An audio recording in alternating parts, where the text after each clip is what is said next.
Pozdravljeni vsi na tiskovni konferenci, ki smo jo sklicali, kot je to zdaj v navadi, že nekaj let ob razglasitvi najvišje stopnje vremenske ogroženosti v Sloveniji. To pot gre za izdano opozorilo in rdeči alarm, tako imenovan, zaradi pričakovane zelo močne burje na Primorskem, nekje od danes popoldne pa tja do jutri popoldne. Če si pogledamo na hitro vremensko situacijo na Sredozemljem, se poglablja ciklonsko območje in med tem ciklonskim območjem in anticiklonom nad severnim delom Evrope je precejšnja seveda razlika v zračnem tlaku. Podobno kot lani v tem času, nekako ravno po 12 mesecih imamo spet takšno situacijo, ko se bo burja okrepila bolj, kot je to običajno, če smemo tako reči, torej pričakujemo tako močno burjo, da je povratna doba leto ali več za takšen pojav in v takem primeru po naših kriterijih seveda razglasimo najvišjo stopnjo ogroženosti in zato smo se danes tudi izbrali. Objektivno izračunani indeksi ekstremnega vremena za najvišje sunke vetra s pomočjo modela ECMWF lepo pokažejo, da bo območje najmočnejšega vetra pravzaprav zelo omejeno na skrajni severni Jadran in za razliko od lani recimo ne bo zajelo tudi južnega dela Jadrana oziroma tudi ne v večji meri Italije, ampak bo ravno nekje osredotočeno na našo bližnjo okolico. Če se morda še spomnite lanskega primera, njegova analiza je tudi na naših spletnih straneh, so bili predvideni sunki vetra tam okoli 180 km/h, no letos je ta vrednost tam bolj blizu 160 km/h, ampak seveda tudi meteorološki modeli niso v stanju vseh detajlov napovedati, gre pa za hitrosti, ki lahko povzročajo resne težave na terenu. Kar se tiče časovnega poteka, recimo vetrovnega stržena nad Vipavsko dolino, je tako, da najmočnejše sunke burje nekje pričakujemo od danes pozno popoldne pa tja do jutri sredi dneva. Ti sunki bodo po predvidevanjih na najbolj izpostavljenih mestih v Vipavski dolini lahko dosegali hitrosti okoli 160 km/h, na obali pa tam od 100 do 120 km/h.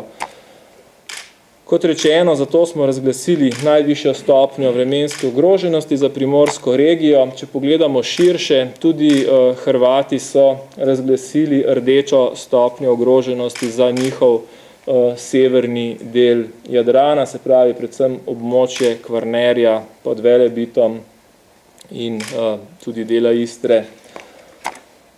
Zdaj bi pa predal besedo kolegu Polajnerju, da bi še osvetlili drug vidik tega močnega vetra, se pravi na kopnem nekako vemo, da bodo najbolj na udaru promet, pa morda kakšne strehe in podobno, dočim na morju so pa ti pojavi malce drugačni, pa bi kar predal besedo. Hvala. Torej, močna burja se bo odrazila tudi na Slovenskem morju.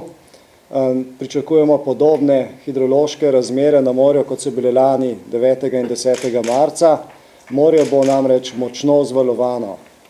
Tudi mi smo razglasili oranžno stopnjo hidroalarma, to pomeni drugo najvišjo stopnjo ogroženosti, prav zaradi valovanja, visokega valovanja, ki bo v času plimovanja tudi povzročilo poplavljanje morja na tistih najbolj izpostavljenih delih slovenske obale. Tole so izračuni hidrološkega modela valovanja morja. Na vaši desni strani vidimo situacijo, ki nas bo zadela danes ponoči. Višina valov bo precejšnja, zlasti v Tržaškem zalivu, pa kot vidite tudi v Kvarnerju. No in maksimalna višina valov bo nekje med 3 in 4 metre, podobno kot je bilo lani marca, povprečna višina valov pa preko 2 metra. No in kot kaže, bodo tudi najvišji valovi v času plime, to je danes ponoči, in pa jutri dopoldan in zjutraj.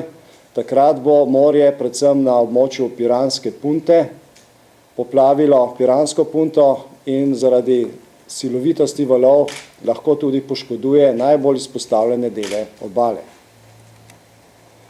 Takšne so trenutne razmere, že sedaj so povprečni valovi višji od 2 metrov, oziroma maksimalni višina valov je že višja od 2,5 metrov. No in kot rečeno, višek tega valovanja pa pričakujemo ravno danes ponoči. Razmere bodo podobne, kot so bile lani, kot vidimo na slikah. Lani smo izmerili rekordno višino valov na Slovenskem morju, in sicer na oceanografski boji Vida je bil izmerjen val z višino 4,22 metra. No in letos pričakujemo morda nekoliko nižjo maksimalno višino, pa vendar okoli 4 metre. Bo pa še Brane povzetek opozorila. Ja, na kratko, kar smo povedali, je predvsem to, da je treba biti zelo previden ob recimo v naslednjih dobrih 24 urah na tem območju, ne, na naši Primorski, predvsem v Vipavski dolini, pa tudi drugod. Ve se, da je burja lokalno lahko zelo različno močna, odvisno od konfiguracije terena, tako da domačini s tem seveda živijo. Večji problem je promet, se pravi tranzitni promet, morda šoferji, ki pač potujejo tukaj redko ali morda celo prvič, seveda se ne zavedajo tega fenomena, ki je dokaj izjemen, ne? In zato je seveda verjetno so, glede na to, da smo izdali opozorilo že včeraj, mislim, da bodo tudi vzdrževalci cest ravnali skladno z razmerami na terenu in omejevali promet na tem območju. Velja pa seveda tudi opozoriti na možnost poškodb, tudi ob gibanju na prostem. Vemo, da lahko veter prenaša razne predmete in jih zaluča v človeka ali pač podre sunek človeka na tla. Parkiranje pod drevjem ni pametno ob takem pričakovanem vremenu in še drugi ukrepi. Mogoče bi pa kolega Šestan z Uprave za zaščito in reševanje tukaj še kaj dodal, ne?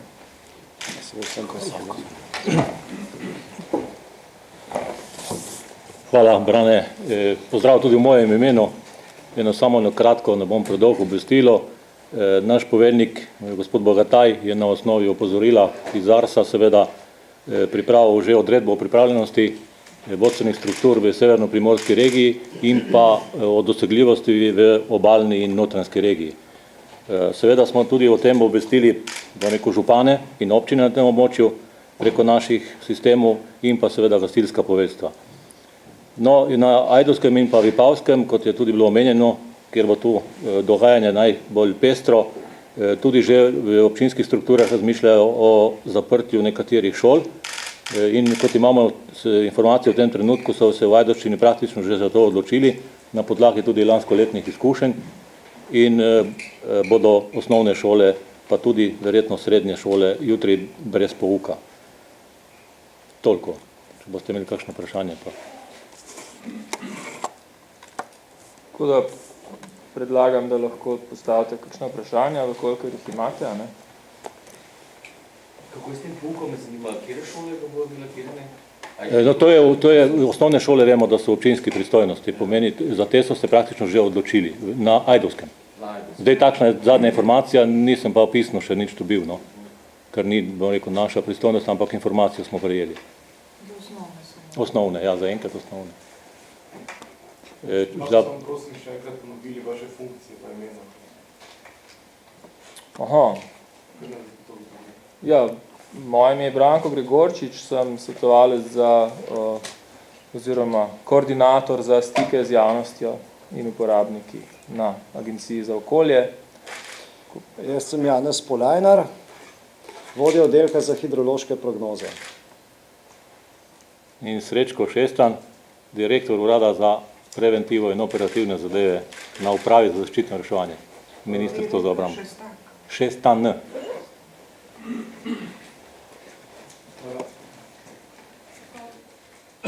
Mogoče, ja, na tega informacija. informacije o zaporah cest, ki se mi zdi, pač domačini že vejo, kako se obnašati, ne ste sami rekli, ampak... Mislim, da te informacije se najdejo na spletu, a ne na spletni strani promet.si. Ali pa na PIC Dars, informacijski center, ki ima, jaz mislim, najbolj sveže informacije. Jaz ga uporabljam vsak dan, ker se vozim.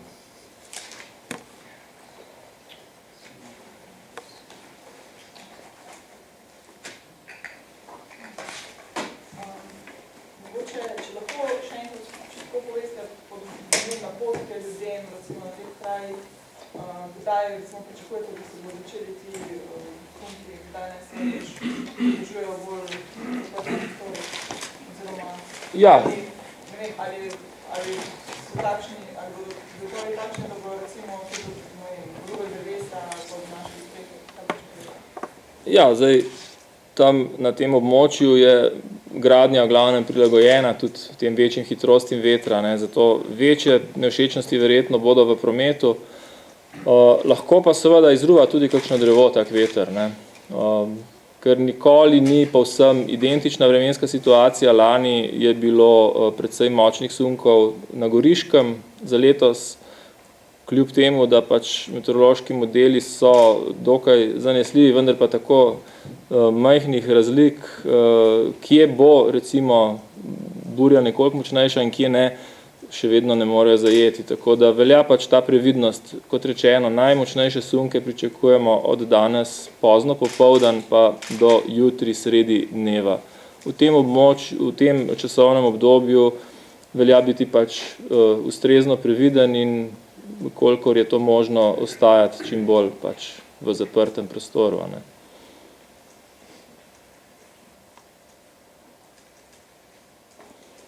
Da se pa preventivno verjetno kakšne stvari še mogoče pospraviti, no. Če kakšni taki predmeti, ki bi jih veter lahko prenašal in s tem povzročal škodo, bodi si na njih, bodi si zaradi njih, ne. Ali mogoče so kakšne ocene od lanske burje, kakšne škode je povzročila? No, v lanskem letu škodo po burji nismo na državnem nivoju ocenjevali, zato ker se ni približala limitu, ki ga zahteva ali pa predpisuje zakon, kar pomeni 0,3 promila prihodkov državnega proračuna. Tako da so občine same to izvajale v svoji režiji in potem tudi, če so, bom rekel, uporabljale svoja sredstva za pomoč pri sebi. Kot kažejo pač naši modelski izračuni, bo ta letošnja burja podobno močna kot lanska, morda kje na kakšnem območju tudi malce šibkejša, ne moramo pa izključiti, da ne bo kje pa tudi lokalno lahko močnejša kot lani, ne, ker gre za te razlike na terenu, ki res niso vnaprej predvidljive. Tako da nekje blizu tiste lanske, no, morda za odtenek manj, ampak še vedno v rdečem območju.